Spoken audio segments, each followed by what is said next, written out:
Student, हमारा का वर्ग का ये बाल विकास का जो सिलेबस है, इसमें यूपी टेट का, इसमें का वर्ग में हमारा ये हो चुका था और हम सीखने का अर्थ तथा सिद्धांत पर थे। तो सीखने का अर्थ हमने देख लिया था, अधिगम अधिगम और सीखना, लर्निंग, ये एक ही बात है, तो ये हमने देख लिया था। परिभाषाएं भी देख ली थी हमने। आज हम इसको देखते हैं, अधिगम को प्रभावित करने वाले कारक। आज हम ये देखेंगे कि अधिगम को प्रभावित करने वाले कारक कौन से हैं। तो आइए देखते हैं। देखिए, अधिगम को प्रभावित करने वाले कारक जो होते हैं वो 5 होते हैं, ठीक है। और वो कौन से 5 होते हैं? एक होता है सीखने के व्यक्तिगत या शिक्षार्थी से संबंधित कारक होते हैं। 5 प्रकार के कारक होते हैं। तो पहला उसमें होता है सीखने के जो व्यक्तिगत या शिक्षार्थी से संबंधित कारक हैं। दूसरा होता है विषय वस्तु से संबंधित कारक, ठीक है। तीसरा होता है शिक्षक से संबंधित कारक, और चौथा वातावरण से संबंधित कारक, और पांचवा होता है अनुदेशन की कार्यविधि। तो इस तरह से 5 कारक बताए हैं, कारक या तत्व 5 बताए हैं। और जो इसमें जो पहला कारक है, सीखने के व्यक्ति या शिक्षार्थी से संबंधित जो कारक हैं, उसमें क्या क्या आता है, हमें उसमें क्या क्या देखना है? शारीरिक स्वास्थ्य, मानसिक स्वास्थ्य, अधिगम की इच्छा, प्रेरणा, परिपक्वता, थकान, शारीरिक अपंगता या दोष या रोग, कोई भी संवेदना या प्रत्यक्ष ज्ञान। तो इसके अंतर्गत हम लोग इसे देखेंगे कि पहले कारक में क्या देखा जाएगा, है ना, क्योंकि वो शिक्षार्थी से संबंधित है। तो उसमें ये सब देखा जाएगा कि शिक्षार्थी की इच्छा है या नहीं है सीखने की, उसका मानसिक स्वास्थ्य अच्छा है या नहीं, और शारीरिक स्वास्थ्य अच्छा है या नहीं, उसकी थकान, ये सब देखा जाएगा, या उसे कोई शारीरिक दोष या रोग तो नहीं है जो उसके सीखने में बाधा उत्पन्न करे, ठीक है। और दूसरा है विषय वस्तु से संबंधित कारक। तो उसमें हम क्या देखेंगे? विषय वस्तु का मतलब स्वरूप कैसा है, सीखे जाने वाले विषय सामग्री की मात्रा कितनी है, कार्य की रोचकता, मतलब कार्य हम जो कर रहे हैं उसमें रोचकता है या नहीं, कहीं अरुचिकर तो नहीं है, तो बच्चों को इंटरेस्ट नहीं आता, है ना। या फिर सीखने की विधि कैसी है, कुछ भी सीखने के लिए विधि बहुत महत्वपूर्ण है, विधि के द्वारा ही बच्चे सीखते हैं, तो वो विधि भी देखी जाती है। भाषा कैसी है, बच्चे की क्षमता के हिसाब से भाषा है या नहीं, ऐसा तो नहीं बहुत कठिन भाषा है। विषय वस्तु को प्रस्तुत करने का क्रम कैसा है, और जो हम उसमें सामग्री यूज कर रहे हैं उस विधि में या उस अधिगम में, तो जो दृश्य श्रव्य सामग्री होती है वो देखनी पड़ती है, ठीक है, किस तरह का हमें उस में प्रयोग करना है। विषय वस्तु की संरचना देखनी पड़ती है, विषय वस्तु की उद्देश्य पूर्णता, कि ऐसी विषय वस्तु हो जिससे हमारा उद्देश्य पूरा होता हो, ठीक है।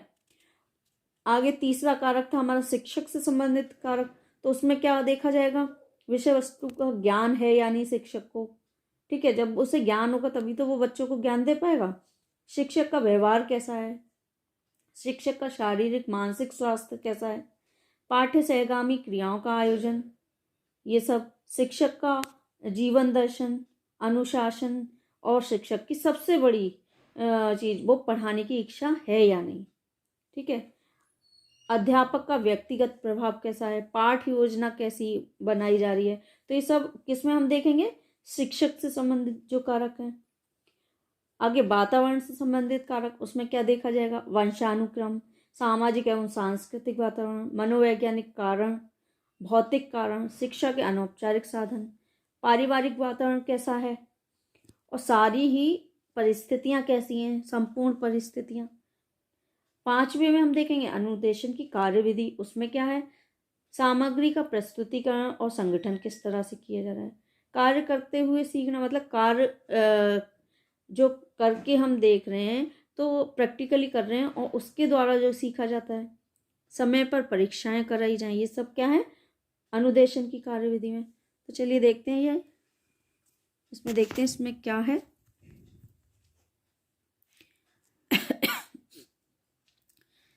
अधिगम को प्रभावित करने वाले कारक या तत्व।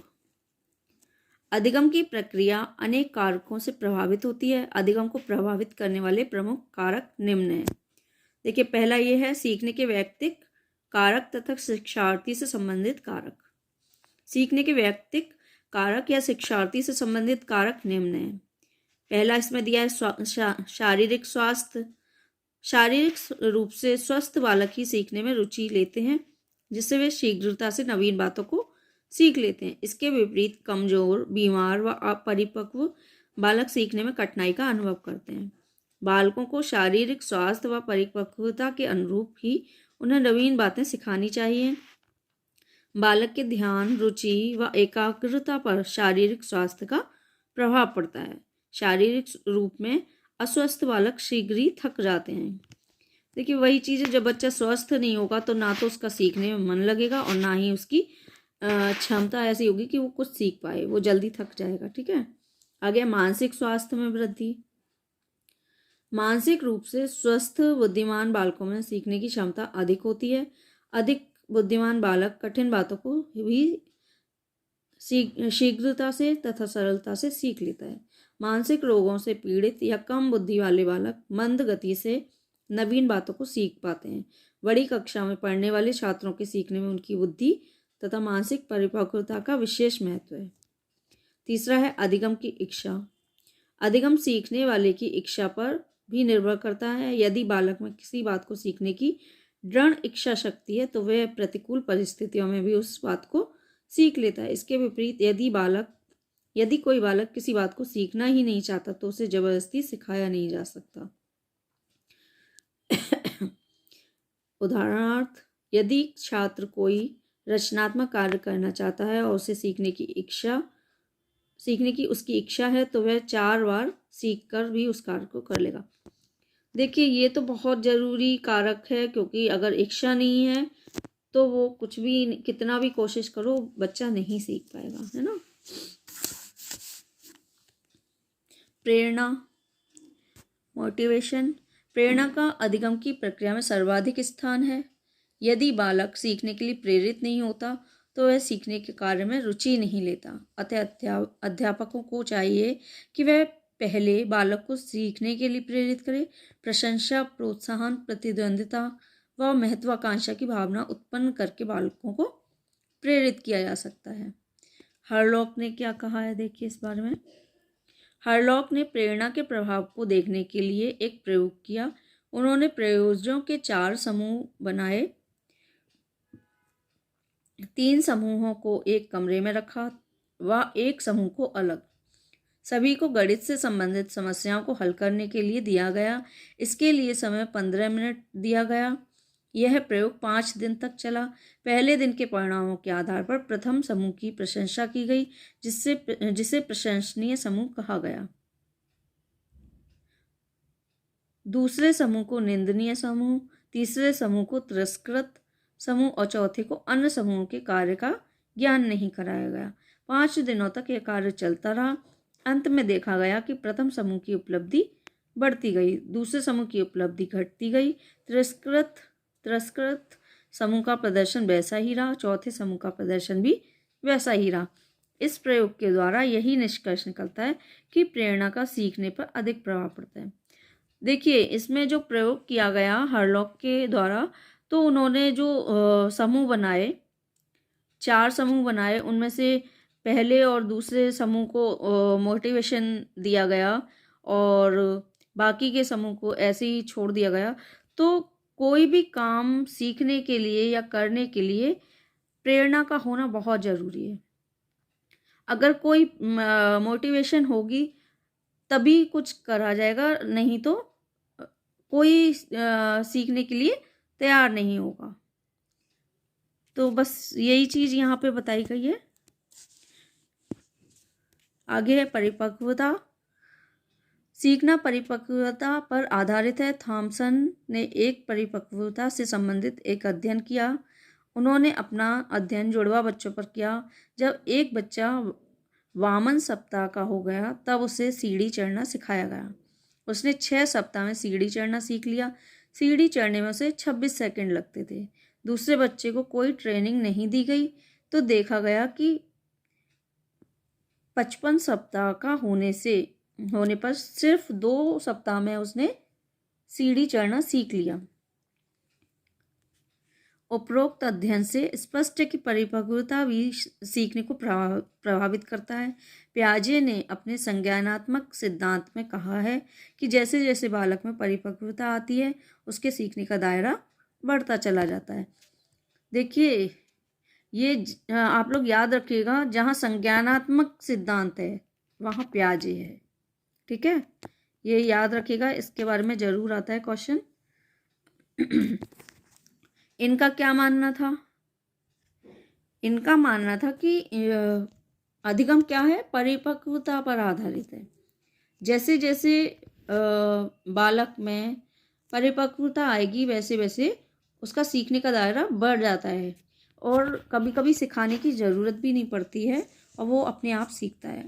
आगे थकान की अवस्था में सीखने की गति मंद हो जाती है। ये तो आप लोग भी जानते होंगे कि जब हमें थकान होती है तो हमारा मन नहीं लगता सीखने में और सीखने की गति कम हो जाती है। सीखने की क्या, कोई भी कार्य करने की गति मंद हो जाती है। थकान सीखने की प्रक्रिया में बाधा उत्पन्न करती है। थकान की स्थिति में बालक पूर्ण मनोयोग से सीखने की क्रिया में लीन नहीं हो पाता तथा उसका ध्यान विकेंद्रित होता रहता है, जिससे सीखना संदिग्ध हो जाता है। अतः बालकों की पढ़ने की समय सारणी में विश्राम की व्यवस्था भी होनी चाहिए। देखिए, आप लोग ने देखा होगा कि जो छोटे बच्चों की क्लास का जो बनता है टाइम टेबल स्कूल में, तो उसमें आपने देखा होगा कि बच्चों को की जो स्थिति है उसे ध्यान में रख के बनाया जाता है। मतलब क्या होता है कि जो शुरू के स्टार्टिंग के जो पीरियड होते हैं उनमें बच्चों को कठिन सब्जेक्ट पढ़ाए जाते हैं और धीरे धीरे उनका लेवल सरल वाला कर दिया जाता है। क्योंकि धीरे धीरे सुबह का बच्चा जब स्कूल आया हुआ है तो सुबह उनमें एक एनर्जी होती है ना, ताजगी होती है, तो वो उस चीज़ को, कठिन सब्जेक्ट को कर लेते हैं। लेकिन वही सब्जेक्ट अगर लास्ट में कराए जाएंगे तो बच्चे अच्छे से उसे नहीं सीख पाएंगे, उन्हें सीखने में बाधा उत्पन्न होगी। तो इसीलिए बच्चों की थकान का ध्यान रख के ही उनका पाठ्यक्रम तैयार किया जाता है और उनका जो पढ़ाने के जो घंटे हैं, जो टाइम टेबल बनाया जाता है, उसे थकान को ध्यान में रखकर किया जाता है। चलिए आगे देखते हैं। स्टार्टिंग में उनके में कठिन सब्जेक्ट पढ़ाए जाते हैं और जो बाद का जो होता है लंच ब्रेक के बाद का, वो आसान सब्जेक्ट होते हैं और इंटरेस्टिंग जो सब्जेक्ट होते हैं, जैसे बच्चों को रुचि हो, जैसे ड्राइंग है या और सब्जेक्ट है, म्यूज़िक है, तो उस तरह के या कोई भी एक्टिविटीज़ वाले सब्जेक्ट रखे जाते हैं, जिससे बच्चों को थकान का अनुभव कम हो और उन्हें सीखने में भी आसानी रहे। आगे देखते हैं। शारीरिक अपंगता, दोष या रोग। शारीरिक दोष जैसे दृष्टि दोष, कम सुनना, मांसपेशियों का कार्य न करना, क्षय रोग, मूर्छा आदि का सीखने पर विपरीत प्रभाव पड़ता है। शारीरिक बीमारियां और तनाव नैराश्य उत्पन्न करते हैं जो अधिगम को प्रभावित करते हैं। वो तो है ही, कोई भी अगर बच्चे को शारीरिक अपंगता है या दोष है या कोई बीमारी है तो वो बच्चे को सीखने में बाधा उत्पन्न करती है।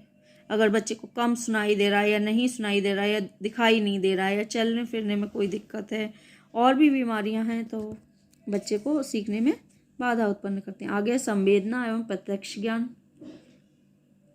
संवेदना तथा प्रत्यक्ष ज्ञान संज्ञानात्मक सीखने के आधार हैं। जितनी प्रत्यक्ष ज्ञान की शक्ति तीव्र होगी उतनी ही सीखने की मात्रा व्यक्ति में अधिक होगी। चलिए, इसमें तो कुछ ऐसा नहीं है, समझ आ गया होगा। जितना ज़्यादा बच्चे देख के ऑब्जर्व करते हैं उससे ज़्यादा शायद ही किसी में करते हैं। देख के समझना और फिर सीखना आसान होता है। आगे है विषय वस्तु से संबंधित कारक। आज हम ये 2 कारक ही शायद देखेंगे, उसके बाद बाकी के कल देखेंगे। चलिए देखते हैं इसे जल्दी से। विषय वस्तु से संबंधित कारक क्या है? विषय वस्तु का स्वरूप। सीखी जाने वाली विषय वस्तु यदि कठिन है तो उसके सीखने में अधिक समय लग सकता है। कई बार छात्र कठिन कार्य के होने पर उत्साहहीन हो जाते हैं और पहले से ही सोच लेते कि यह बहुत कठिन है, यह कार्य हमारे बस का नहीं है। अतः सीखे जाने वाले विषय का स्वरूप यह विषय सामग्री का प्रत्यक्ष प्रभाव सीखने पर पड़ता है। कठिन व अर्थहीन सामग्री की अपेक्षा सरल सार्थक सामग्री शीघ्र याद हो जाती है। देखिए, विषय वस्तु का स्वरूप या मैटर ऐसा होना चाहिए कि जो आसान हो, बच्चे की क्षमता के अनुकूल हो। ऐसा नहीं कि बहुत कठिन है तो बच्चे को बोरियत आएगी और वो पहले ही हिम्मत हार जाते हैं, वो उसके बारे में सोचते ही नहीं है। तो वही चीज़ है यहाँ पे। ये देखिए, एबिंगहॉस ने क्या बोला है इनके बारे में। इस संबंध में एक प्रयोग किया। इन्होंने क्या प्रयोग किया देखते हैं। उन्होंने सार्थक और निरर्थक शब्दों की सूचियाँ ली, दोनों ही प्रकार के शब्दों को याद किया, जिसमें उन्होंने देखा कि सार्थक शब्दों की अपेक्षा निरर्थक शब्द कम याद हुए। ठीक है। और किंग्सले ने क्या किया, 15 सार्थक एवं निरर्थक शब्दों को अलग अलग कार्ड्स पर लिखा। इनका पुनः स्मरण करने पर सार्थक शब्दों का मध्यमान 14.55 एवं निरर्थक शब्दों का मध्यमान 4.37 ही था, जो बहुत कम था। वो तो है ही, अगर शब्दों का कुछ अर्थ है, कुछ मतलब है, तो वो शब्द जल्दी याद होते हैं, और जो जिनका मतलब ही नहीं है वो शब्द नहीं याद होते। तो ये इन दोनों ने ये प्रयोग करके देखा था। तो सार्थक शब्द जिनका कि अर्थ होता है वो जल्दी याद हो गए, और निरर्थक शब्द बेकार होते, तो बेकार क्या, उनका अर्थ नहीं होता, तो ऐसे शब्द कम याद होते हैं। आगे है सीखे जाने वाली विषय सामग्री की मात्रा। जितना लंबा कार्य होगा उतना ही सीखना कठिन होगा। एबिंगहॉस ने निरर्थक शब्दों की सूची की 3 सूचियां बनाई और उन्हें क्रम से भिन्न भिन्न मात्रा में पढ़ा। उन्होंने इससे निष्कर्ष निकाला, यदि याद की गई सामग्री लंबी होती है तो वह देर में याद होती है, यदि उसका लंबे लंबे पाठों को सीखने में अरुचि पैदा होती है, जबकि छोटे छोटे पाठों को छात्र सुगमता से याद कर लेते हैं। ये तो है ही, कोई बड़ा पाठ है या बड़ा वो है कोई भी मैटर, तो उसे याद करने में दिक्कत आती है और देर से याद होता है। ठीक है। आगे कार्य की रोचकता एवं अरुचि। प्राय रोचक कार्य आरोचक कार्य की अपेक्षा जल्दी सीख लिया जाता है। इसमें तो समझाने जैसा कुछ है ही नहीं, ये तो है ही। सीखने की विधि बहुत महत्वपूर्ण भूमिका निभाती है सीखने में। अगर विधि रुचिकर है तो जल्दी याद होता है, और विधि में बोरियत है या नहीं समझ आती कई बार, तो कार्य भी देर से याद होता है या सीखने में दिक्कतें आती हैं। देखते हैं, कार्य के सीखने पर उसकी विधि का भी बहुत अधिक प्रभाव पड़ता है। सीखने की विधि यदि विषय सामग्री के स्वरूप और छात्र की योग्यताओं के अनुरूप है तो छात्र जल्दी सीखेगा। भाषा। विषय वस्तु की भाषा शैली का सीखने की प्रक्रिया को सफल बनाने में बहुत बड़ा योगदान है। सरल भाषा सीखने में सहायक होती है। बड़े बड़े वाक्य तथा कठिन शब्दों का प्रयोग सीखने में बाधक होता है। ये तो है ही, बहुत भारी भरकम आपने वाक्य उसमें कर दिए या शब्द कर दिए तो बच्चों की समझ नहीं आते हैं और उन्हें सीखने में बाधा उत्पन्न होती है। विषय वस्तु को प्रस्तुत करने का क्रम।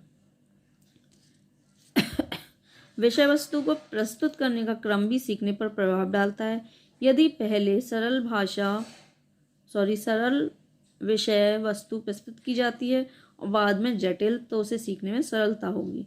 शिक्षण के विभिन्न सूत्रों को ध्यान में रखते हुए शिक्षण सामग्री को प्रस्तुत करना चाहिए। शिक्षण के निम्न सूत्र हैं।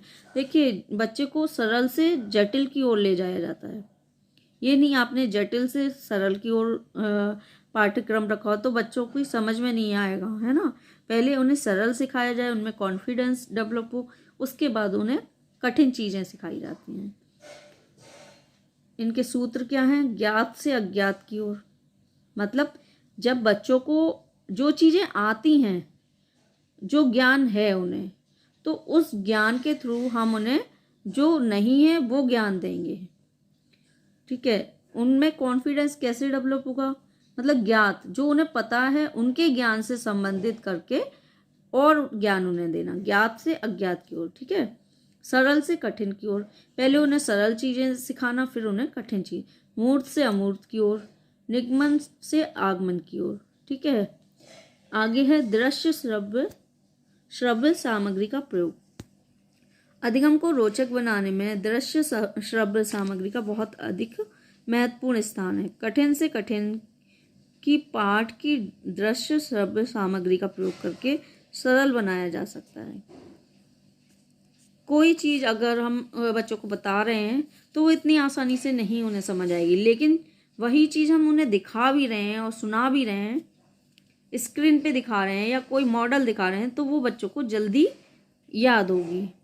विषय वस्तु की संरचना, विषय वस्तु की संरचना का अधिगम प्रक्रिया की सफलता या असफलता पर बहुत अधिक प्रभाव पड़ता है। विषय वस्तु की संरचना के सिद्धांतों का पालन करते हुए विषय वस्तु की रचना करनी चाहिए। रेखा चित्र व उदाहरणों का प्रयोग भी विषय को सरल बना देता है। आगे देखते हैं विषय वस्तु की उद्देश्यपूर्णता।